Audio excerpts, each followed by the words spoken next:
Daniel Reyes heard the knock before he saw the yellow paper taped to his door. His hands trembled slightly as he wheeled himself closer to read the bold red letters. The notice accused him of violating fence height regulations within his own quiet neighborhood community. He felt his chest tighten, remembering exactly why that fence existed in the first place. 3 months earlier, he had installed it to protect his service dog from wandering strangers. Daniel was a wounded veteran who had sacrificed his legs defending a country he loved deeply.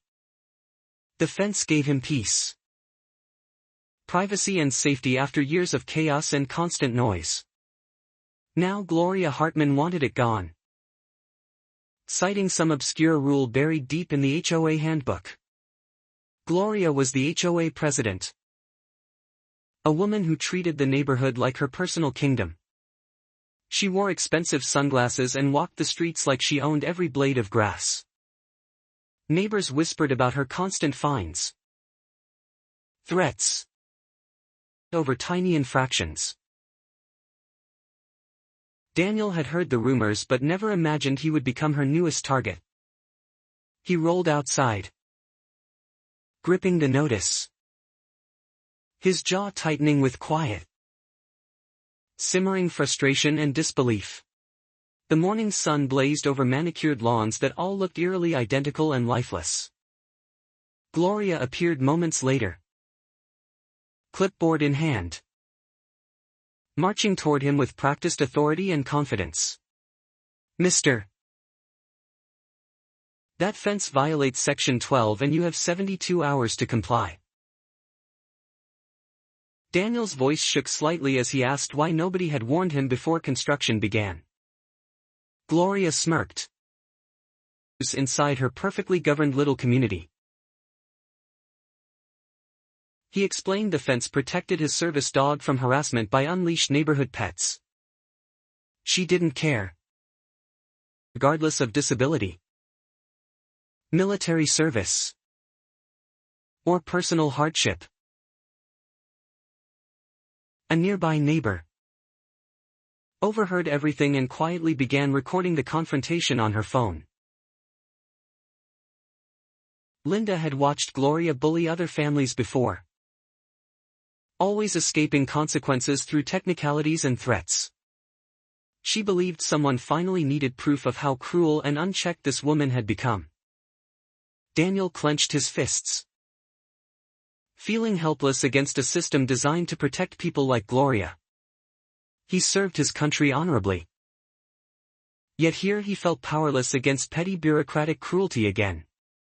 That night, anger and worry circled endlessly through his mind. He scrolled through old community emails, searching for any record of unfair treatment toward others. He found complaints from immigrant families, disabled residents, and elderly couples Gloria had targeted before. Each story echoed his own, filled with confusion, fear, intimidation tactics. Something inside him shifted that night, transforming fear into a quiet, determined resolve for justice. He decided he would not simply remove the fence and disappear into silent submission. The next morning, a local attorney known for fighting HOA abuses, Marcus, listened carefully, asking detailed questions about timelines, notices. Something about Gloria's aggressive tone bothered him, hinting at deeper procedural violations beneath the surface. He asked Daniel to gather every photograph, survey document, and email related to the fence. Daniel spent hours digging through old paperwork, his hands now steady with renewed determined purpose. He found his original property survey from years earlier, clearly marking his land's true boundaries. Something didn't add up between Gloria's claims and the official surveyed property lines documented there. Marcus promised to investigate further, sensing this case held more than simple rule violations.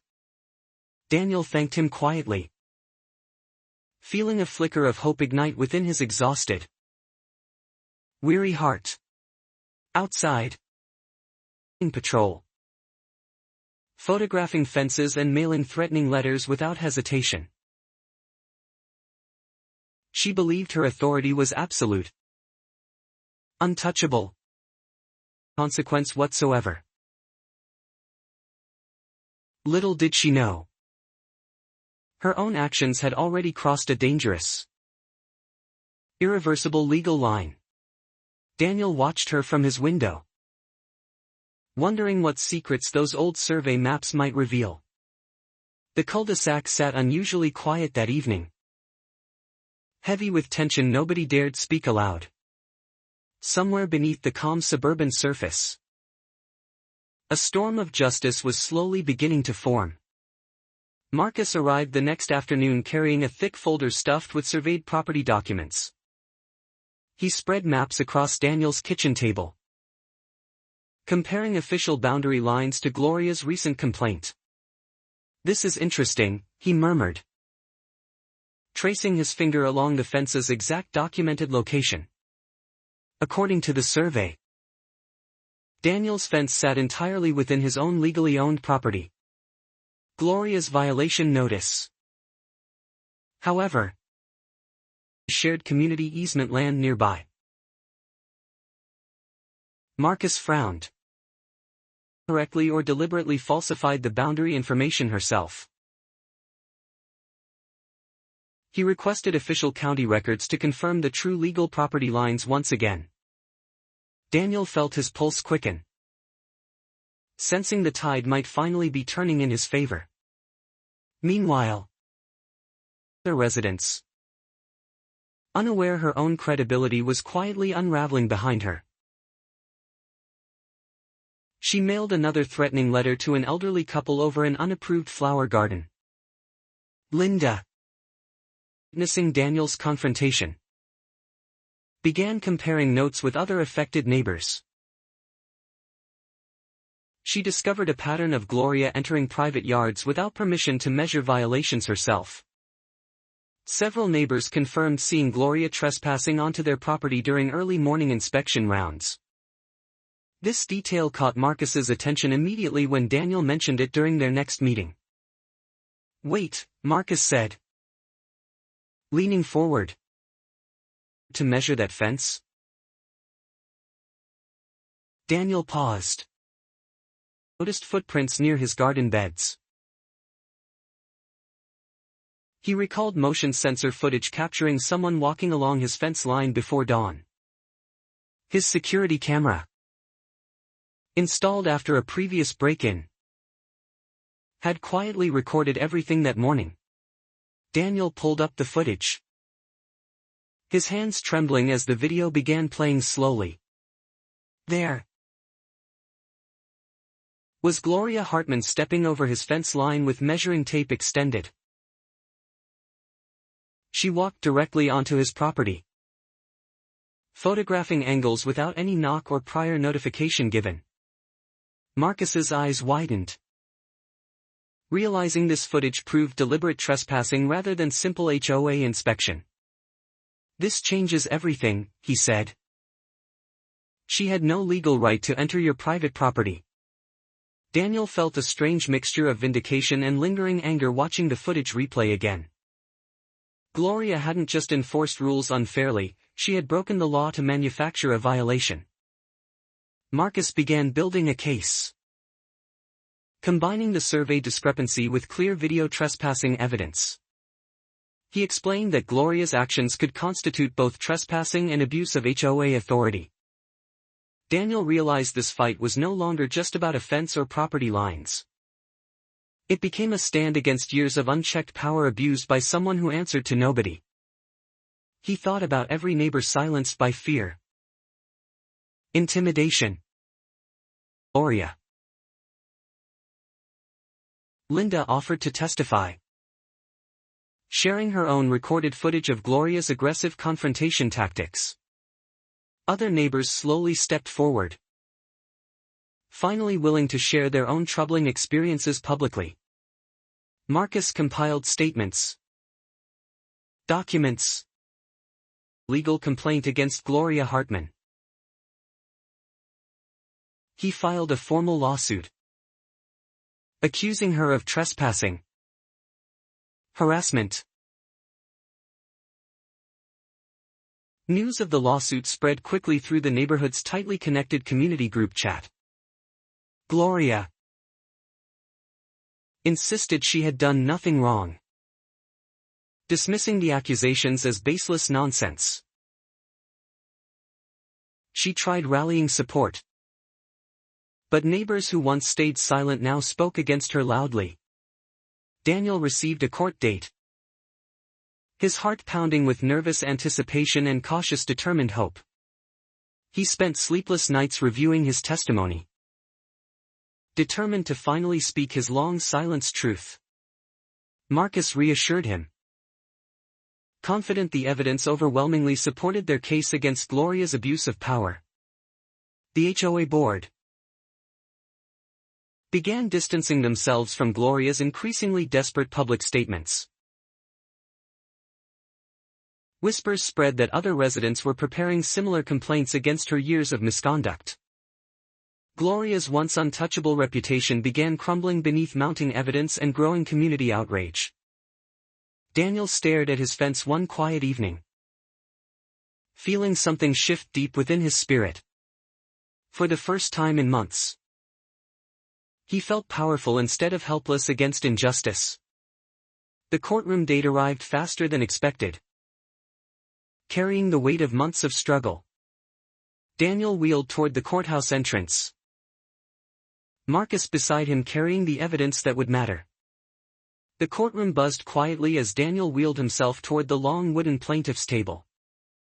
Gloria sat across the room, her expression rigid with practiced confidence masking obvious nervous tension. Marcus stood first, presenting the surveyed property documents clearly proving the fence's legal boundaries. He explained how Gloria's violation notice contradicted official county records by several measurable feet. The judge studied the documents carefully, nodding slightly as inconsistencies became increasingly apparent throughout testimony. Marcus then played the security footage showing Gloria crossing onto Daniel's property without permission. Gasps rippled through the courtroom as Gloria's trespassing was undeniably captured on clear video. Her lawyer attempted objections, but the footage spoke louder than any rehearsed legal argument. Linda took the stand next, describing Gloria's aggressive confrontation tactics witnessed firsthand that morning. She recounted Gloria's dismissive remarks toward Daniel's military service and his disability accommodations needed. One by one, sharing their own stories of intimidation and unfair fines. The pattern became impossible to ignore, painting a clear picture of systematic harassment and abuse. Gloria's composure finally cracked as she realized the overwhelming weight of evidence against her. When asked to explain entering Daniel's property, she stumbled. Excuses. The judge's expression hardened, clearly unimpressed by her attempts to justify clear trespassing actions.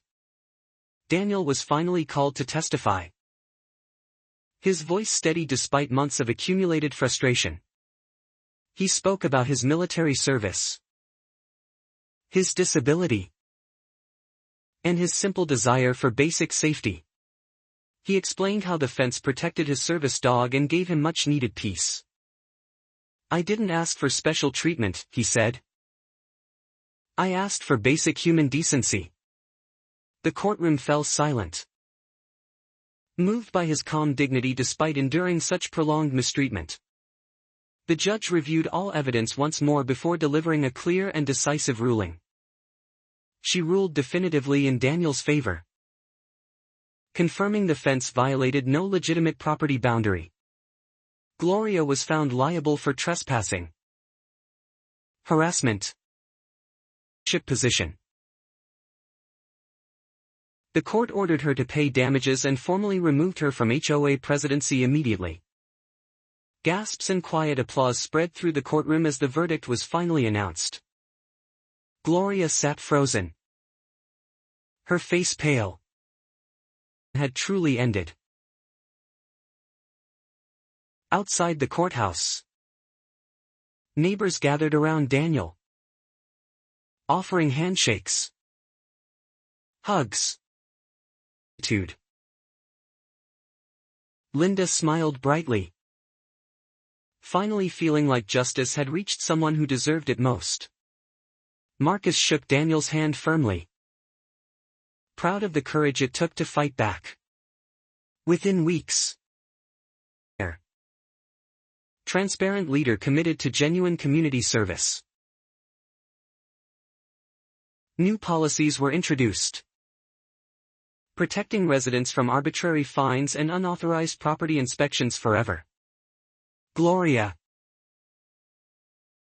watched silently as her former neighbors avoided her on sidewalks.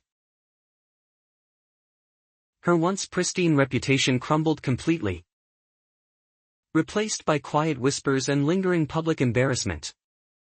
She eventually sold her house, leaving the neighborhood she once ruled with iron-fisted control. Daniel sat on his porch one peaceful evening, watching his dog rest safely behind the fence. For the first time in months, he felt genuine peace settle deeply within his heart. He realized standing up against injustice required courage, patience. His fight wasn't just about wood and nails, it was about dignity and basic respect. Other neighbors began organizing transparent community meetings, ensuring no resident would ever feel powerless again. Daniel's story spread beyond the neighborhood, inspiring others trapped under similar oppressive HOA leadership. He often reminded people that silence only empowers those who abuse their given authority. True justice came not from anger alone but from persistent, documented truth. As sunset painted the sky above his quiet street, Daniel finally felt completely at home. His fence stood tall, no longer a symbol of conflict but of hard-won freedom. The neighborhood healed slowly, proving that even small communities could rise against quiet tyranny. And somewhere, Gloria learned the painful cost of unchecked power.